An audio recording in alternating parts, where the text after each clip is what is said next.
Public Relations. Edward L. Bernays. 1945.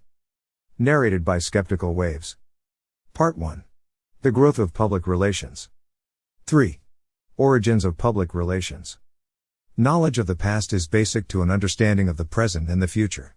Many people believe that public relations has no past, that it grew overnight. But public relations does have a history which, like that of other professions, follows a line of logical development. Most important fields have been investigated historically by scholars. No such investigation has been applied to this subject. In recent years, there have, to be sure, been many such studies of related fields: propaganda, advertising, public opinion, for example, Die öffentliche Meinung in der Weltgeschichte, Public Opinion in World History, by Professor Wilhelm Bauer of the University of Vienna, which was published in 1930 and has not been translated into English, and Communication, for example, Lancelot Hogben's From Caveman to Comic Strip. But there is no comparable study of the history of public relations. So far as I know, only 2 short studies of the historical aspect have been prepared by scholars. One is a 49-page monograph, Shifts in Public Relations, by Professor N.S.B. Grau of the Harvard Graduate School of Business Administration. It deals with the development of public relations in business. The second is a 23-page study, 2A Street, The Emergence of the Public Relations Council, 2 by Eric Goldman, Associate Professor of History at Princeton University, former editor of the Public Opinion Quarterly. It deals mainly with the activities of Ivy Lee and myself. The origins of public relationships go back to earliest times. Anthropology tells us about the relationships between leaders and followers of early man. People soon recognized the necessity for planned interrelationship. Power, authority, and social control were manifestations long before recorded history. There have always been leaders and their followers. These relationships first centered around the religious and governmental authority vested in the leader. This was theocracy. Folkways and customs were more important than individual opinions, but leaders even then had an awareness of their public relationships. The 3 main elements of public relations are practically as old as society: informing people, persuading people, or integrating people with people. Of course, the means and methods of accomplishing these ends have changed as society has changed. In a technologically advanced society, like that of today, ideas are communicated by newspaper, magazine, film, radio, television, and other methods. Information is in need of a democratic society. Modern individual psychology and social psychology provide the basis for persuasion, a symbol of pluralism and fluidity. As for the integration of social groups one with another, we are living in a culture of high social responsibility, higher than it ever has been before. Consequently, integration is an increasingly complex and diversified process. Men first communicated by signals, then by speech, then by writing. After writing, various types of mechanical and other devices were developed for conveying fact, thought, and meaning. Whenever and wherever there were such developments, they were also employed to express and mold opinion. In primitive society, leaders controlled their followers through force, intimidation, and persuasion. When these means were not sufficiently effective, they called upon magic, and the authority of the leader was rendered valid and effective through totem, taboo, and supernaturalism. Men had not yet got beyond magic in their attempts to understand and control the world they lived in. It was used to try to control nature as well as society. All attempts to influence or control opinion were basically conditioned by the fact that the individual had not yet developed a sense of his own identity. The evaluation of personality is a late development in the history of man. In earliest times, men responded en masse. Every individual felt himself a member of his tribe or community. Basically, he existed only as a part of the group. This was true even of the leaders. Methods of persuasion changed with the beginning of recorded history, with the invention of writing. Although ancient Sumeria, Babylonia, Assyria, and Persia were despotic monarchies, public opinion played some role in the national life. The governments of those ancient empires spent a great deal of money and ingenuity in building up the reputation and importance of the rulers. The literary and artistic remains of these civilizations that have come down to us contain elaborately publicized accounts of the prowess of their kings in battle, in conquest, and in annexation of territory. Most of what we know about the rulers of ancient Egypt, Sumeria, Babylonia, Assyria, and Persia comes to us from what is left of their own attempts to mold public opinion through art and literature. Their personal and political publicity is still extant after 5,000 years.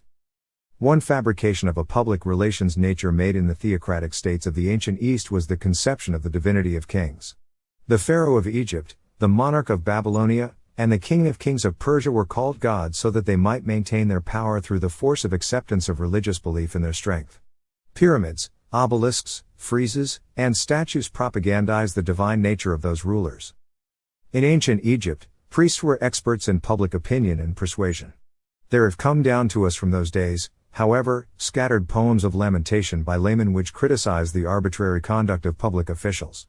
These verses indicate that some sections of the public were articulate in expressing their opinions of their leaders' actions. We may assume, therefore, that there was already a consciousness of public relations on the part of leaders and followers. Much of the art and literature of Egypt was devoted to impressing upon the public the greatness and the importance of kings, priests, nobles, scribes, and other leaders. This was done through statues, temples, pyramids, obelisks, and tombs. It was done also through papyri and hymns. Mummies were a symbol of continuing greatness through immortality. Later Alexander the Great imported the idea of divinity from the East into Greece. He was the first Westerner to call himself a god. Eventually the Roman Caesars adopted this device of sanctifying political authority through the godhead symbol. It has come down to our time. In ancient Israel, rulers remained frankly human, but prophets appealed to opinion in the name of God. The primary means of molding the public mind were the spoken and the written word. As it appeared in the Bible, the written word was valid, and its authority is felt to this day. The prophets of Israel had an acute sense of public relationships. They spoke as intermediaries between God and their publics. They used exhortation as a public relations tool in the marketplace and at the gates of the temple to influence opinion on 2 points: God's demand for righteousness and His love. But the prophets were political as well as religious opinion molders, rousing the conscience of the people in the face of foreign invasion, exile, and restoration. In the days of the prophet Jeremiah, stimulation of opinion was achieved not alone through speech but also through written documents passed from hand to hand. The growth of Hellenic civilization developed a strong tendency toward secularism and individualism.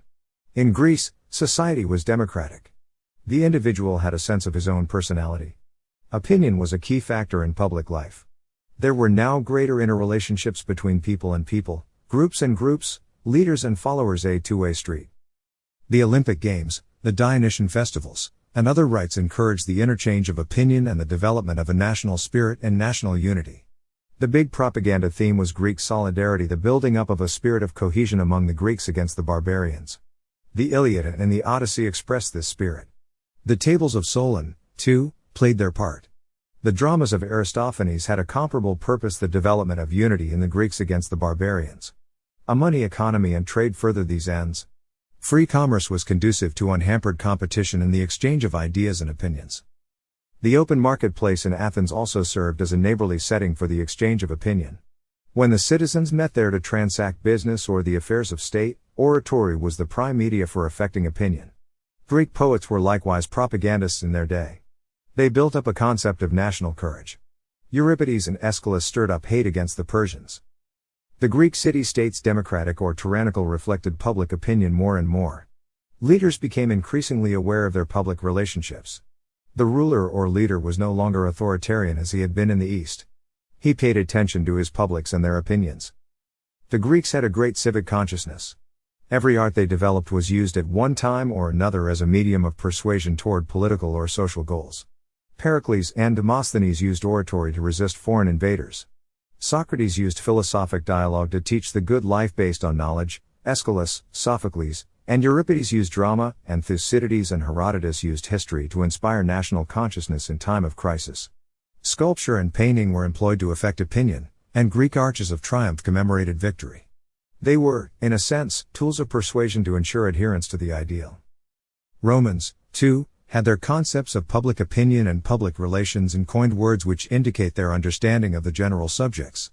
Rumoris, rumors, vox populi, voice of the people, and res publici, public affairs, from which we get our term republic, are such words.